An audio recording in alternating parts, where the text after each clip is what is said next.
बिस्मिल्लाहिर्रहमानिर्रहीम। अब्दुल रहमान यासीन मुखातिब हूँ। आज का जो लेक्चर है ये है यूनाइटेड नेशन ऑर्गेनाइजेशन के बारे में।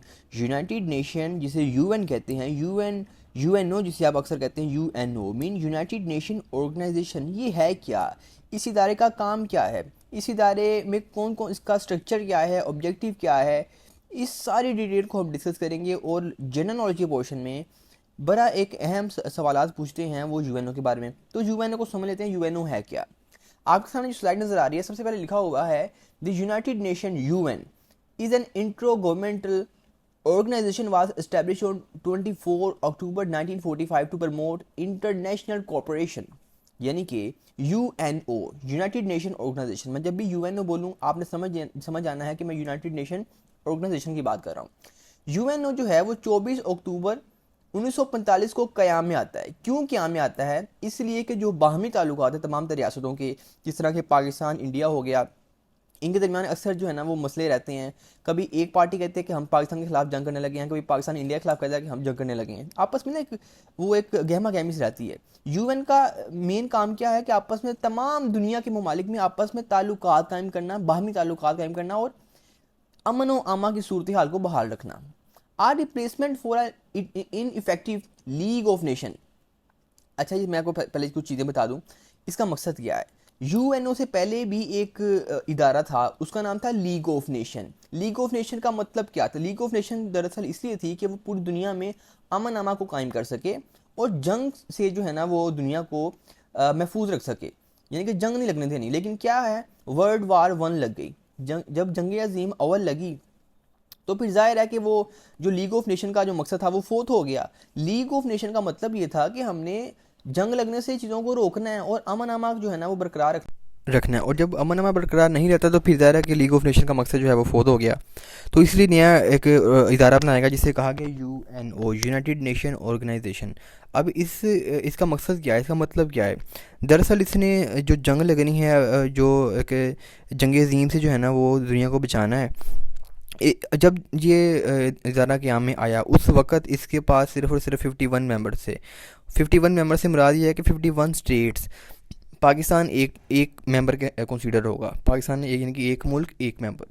पाकिस्तान एक मेंबर है, इंडिया एक मेंबर है, रशिया एक मेंबर है, अमेरिका एक मेंबर। यानी कि मेंबर से मुराद स्टेट्स हैं, ममालिक हैं। यानी कि उस वक्त 51 कंट्रीज़ ने इसको साइन किया था। लेकिन अब अगर 2024 की बात करें तो इस वक्त तक 193 मेंबर स्टेट्स, यानी कि 193 ममालिक ने इसको साइन कर लिया हुआ है। इसका जो हेडक्वार्टर है वो न्यूयॉर्क में है। फर्दर मोर अगर इसकी बात करें, इसके ऑब्जेक्टिव्स की बात करें, इसके प्रिंसिपल्स की बात करें, प्रिंसिपल्स में पहला प्रिंसिपल जो है वो क्या है कि तमाम स्टेट, जितनी भी स्टेट्स हैं, जितने भी ममालिक ने इसको साइन किया है, वो तमाम की तमाम रियासतें इक्वल होंगी। ये नहीं कि अब अमेरिका है वो उसका ज़्यादा लेवल है और पाकिस्तान का कम लेवल होगा, या इंडिया का ज़्यादा लेवल होगा पाकिस्तान का कम। नहीं, ऑल स्टेट्स आर इक्वल। जितनी भी स्टेट्स ने यूएनओ को साइन किया है वो तमाम की तमाम बराबर तसव्वुर होंगी। तमाम तर रियासतें जितनी भी होंगी वो यूएन चार्टर, यानी कि जो यूएन के एग्रीमेंट में चीज़ें लिखी हैं, टर्म्स कंडीशन, उनको फॉलो करेगी।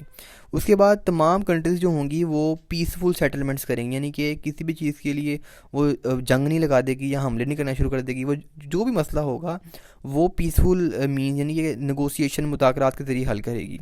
उसके अलावा तमाम कंट्रीज़ जो होंगी वो यूज़ ऑफ फोर्स से जो है ना वो बाज रहेंगी, यानी कि एटमी धमाके करने से बाज रहेंगी। फर्दर अगर इसकी बात करें, countries must avoid using the force of use of force and UN may not interfere in the domestic affair of the any country. UNO किसी भी रियासत के जो अंदरूनी मामलात हैं उनको उनमें इंटरफेयर नहीं करेगी। ये यूएनओ का प्रिंसिपल में शामिल है। अच्छा, नेक्स्ट बात करें, countries should try to assist the United nation.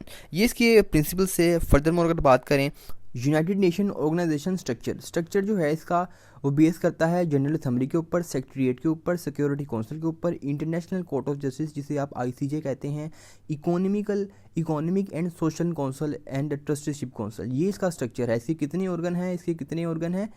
इसके ऑर्गन है general assembly, secretariat, security council, ICJ, economic and social culture council, trusteeship council. इनके क्या क्या काम है इसको हम डिटेल से फर्दर देखते हैं। यूनाइटेड नेशन जनरल असेंबली का मेन काम क्या होता है? जनरल असेंबली का मेन काम है assessing member countries and deciding on budgets. अब सबसे पहली चीज़ तो ये है कि ये बजट डिसाइड करता है कि किस कंट्री में कितना बजट जाएगा। कि कुछ कंट्रीज ऐसी भी हैं जो सिर्फ़ और सिर्फ एड्स पे चलती हैं, जो सिर्फ़ और सिर्फ इमदाद पे चलती हैं। अगर कहीं पे जंग लगी हुई है तो वहाँ पे कितना बजट जाएगा, किसी मुल्क में अगर तिब्बी सूरत हाल ठीक नहीं है तो वहाँ पे कितना बजट जाएगा, गरीब जो रियासतें हैं उन पे कितना खर्च होगा, तालीम पे कितना खर्च होगा, सेहत पे कितना खर्च होगा। एक ना जिस तरह एक मुल्क का बजट होता है, इसी तरह एक दुनिया का बजट होता है जिसको जनरल असम्बली बात करता है। तो जनरल असम्बली बजट्स पे बात करता है, बजट्स के डिसीजन पे बात करता है। साथ ही साथ जो होता है, जनरल असम्बली वोटिंग भी करवाती है किसी भी मसले के ऊपर। कोई मसला बन चुका है, मिसाल लेते हैं कि लीबिया के हालात बहुत ख़राब थे, तो उस वक्त लीबिया की जो अदालतें वो भी बिकी हुई थी। तो इस सूरत हाल में जनरल असम्बली ने रेजोल्यूशन पास की, और रेजोल्यूशन पास करने के बाद उसको आईसीसी में भेज दिया, इंटरनेशनल क्रिमिनल कोर्ट में, कि आप इस मसले को सॉल्व करें। तो उसके बाद क्या हुआ, वहाँ के जो लीडरशिप थी उसको फिर सज़ा भी हुई। तो जनरल असम्बली का एक बड़ा अहम रोल है कि वो अगर कहीं पे जुल्म हो तो उसके खिलाफ वो रेजोल्यूशन पास कर सकती है। ये इसका जो है ना वो मेन रोल है, यानी कि नीचे लिखा हुआ है वोटिंग ऑन इम्पोर्टेंट क्वेश्चंस और recommendation on peace and security, budgetary concern and the election, admission, suspension और एक्सप्लेजन ऑफ मेंबर। किसी मुल्क को रखना है, किसको एडमिट करना है, किसको निकाल देना है, सिक्योरिटी पे, पीसीओ पर, ये अहम जो सवालात होते हैं उसके ऊपर जो है ना वो रेजोल्यूशन भी पास करती है बाय वोटिंग। ये थी जनरल असम्बली। आगे बात करते हैं सेक्रेटेरिएट की। The secretariat include an international staff working in the duty station around the world. Secretariat जो है, इसके जो स्टेशन जो हैं वो पूरी दुनिया में मौजूद हैं। कहाँ कहाँ पे क्या काम हो रहा है, किन कामों की ज़रूरत है, तमाम तरह एक्टिविटीज़ को मुहैया करना किसका काम है, सेक्रेटेरिएट का काम है। साथ ही साथ जो इसका प्राइमरी काम है, जो इसका प्राइमरी फंक्शन है, वो एडमिनिस्ट्रेशन को संभालना है, एडमिनिस्ट्रेशन को डील करना है। ये किसका काम है, ये सेक्रेटेरिएट का काम है। सेक्रेटेरिएट की जो स्टाफ की अगर बात करें तो 43,000 इसके मेंबर्स हैं, स्टाफ मेंबर्स, जो कि पूरी दुनिया में काम कर रहे हैं। दोस्तों याद रहिएगा, यूएनओ के अंदर 3 बड़े अहम पॉइंट्स हैं। Number 1 general assembly, number 2 security council and third ICC, international court of justice. बाकी ऑर्गन भी हम पढ़ रहे हैं लेकिन वो इतने अहम नहीं है, जैसा कि सेक्रेटेरिएट इतना अहम नहीं है, लेकिन इसके बाद हम पढ़ने लगे हैं सिक्योरिटी काउंसिल, जो कि बहुत अहम होगा।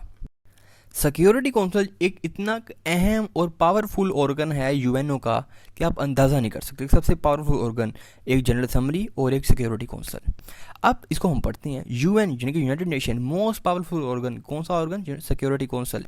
It deal with the threats to international peace and security. तमाम किस्म के जो खदशात होते हैं, जो थ्रेट्स होते हैं, उससे कौन डील करता है, सिक्योरिटी काउंसिल डील करती है। मिसाल लेते हैं कि पाकिस्तान के ऊपर हमला कर दिया इंडिया ने, अल्लाह न करे इंडिया के ऊपर पाकिस्तान ने हमला कर लिया, तो यह हमला तो हुआ है, तो उसके ऊपर फ़ौरन से सिक्योरिटी काउंसिल का इजलास बैठेगा।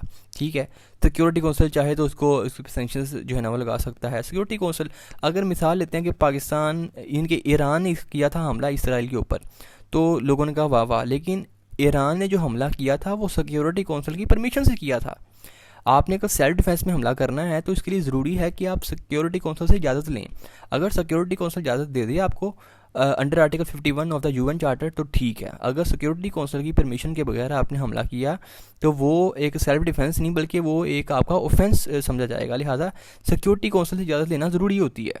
यानी कि सिक्योरिटी काउंसिल का जो मेन काम है वो क्या, वो अमन अमा को बरकरार रखना है। यानी कि जंग लगी तो फ़ौरन से सिक्योरिटी काउंसिल इजलास बैठेगा और देखेगा कि हमने इसको किस तरह ओवरकम करना है, किस तरह डील करना है। तो ये अमन अमा को बरकरार रखना किसका काम है, सिक्योरिटी काउंसिल का काम है।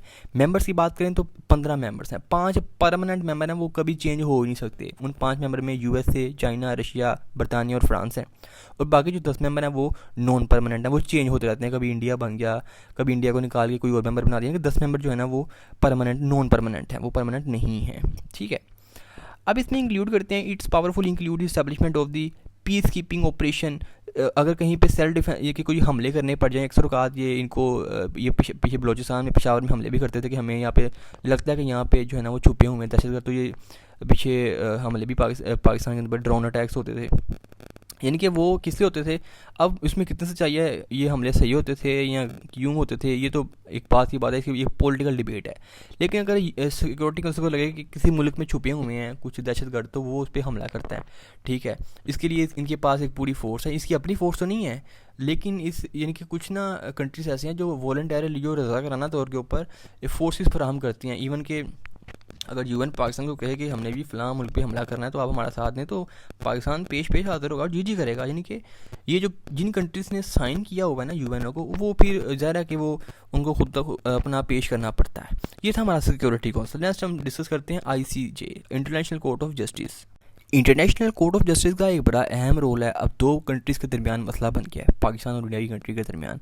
अब पाकिस्तान इंडिया का जो मसला है वो कहाँ पे सोल्व होगा? वो इंडियन हाई कोर्ट में सोल्व होगा या वो पाकिस्तान की सुप्रीम कोर्ट में सोल्व होगा? मसला है, ये मसला सोल्व कहाँ पे होगा?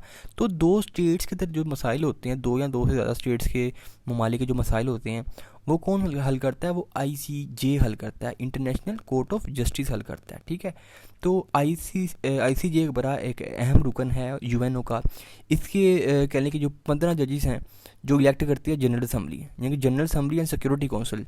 जो भी जज है ना, कि हम पाकिस्तान में अगर जज भेजते हैं तो वो आएगा जनरल असम्बली में, और जनरल असम्बली में वोटिंग होगी क्या इसको हम रखें कि ना रखें एज अ जज। जनरल असम्बली की वोटिंग के अंदर अगर अक्सरियत आ गई कि हाँ इसको रख रहे हैं तो फिर रख लिया जाएगा। अगर अक्सरियत ने कहा कि नहीं इसको फारिग करने तो फिर इसको फारिग कर दिया जाएगा। सिक्योरिटी काउंसिल और जनरल असम्बली इसको मिलकर क्या करते हैं? जजेस को सिलेक्ट करते हैं। ठीक है, जो फिर ये क्या करती है? ये स्टेट्स को वो फराहम करती है इंसाफ। इसके साथ है the economical and social council. Economic and social culture का इस पर पढ़ते हैं सेंट्रल प्लेटफॉर्म ऑफ डिबेट, या डिबेट्स होती हैं, इनोवेटिव थिंकिंग होती है कि कोई नित्य नई चीज़ों के ऊपर बहस होती है, और जो कोई मुआवनत जो डेवलपमेंट्स होती हैं उसके बारे में डिस्कस किया जाता है। ठीक है, यानी कोई भी वो मसला है, वो लगा लेंगे वो हेल्थ का मसला है, वो कोई सोशल मसला है, वो कोई इकोनॉमिकल मसला है, किसी मुल्क की इकोनॉमी गिर रही है उसको कैसे एड देनी है, ये तमाम के तमाम जो मसाइल होते हैं वो कौन डील करता है? वो इनके जो सोशल काउंसिल है, इकोनॉमिक एंड सोशल काउंसिल, ये डील करती है। ये इतना अहम ऑर्गन तो नहीं है जिस तरह के बाकी तीनों ऑर्गन बहुत ज़्यादा अहम है, ICJ, general assembly and security council. उस तरह तो ये अहम नहीं है, लेकिन इसका एक बहुत अहम रोल है। WHO, वर्ल्ड हेल्थ ऑर्गेनाइजेशन, ये भी जो है ना वो इसको डील करना भी किसका काम है? The economic and social council का। ट्रस्टीशिप काउंसिल की अगर बात करें तो ट्रस्टीशिप काउंसिल जिस मकसद के लिए बनी थी वो मकसद पूरा हो चुका।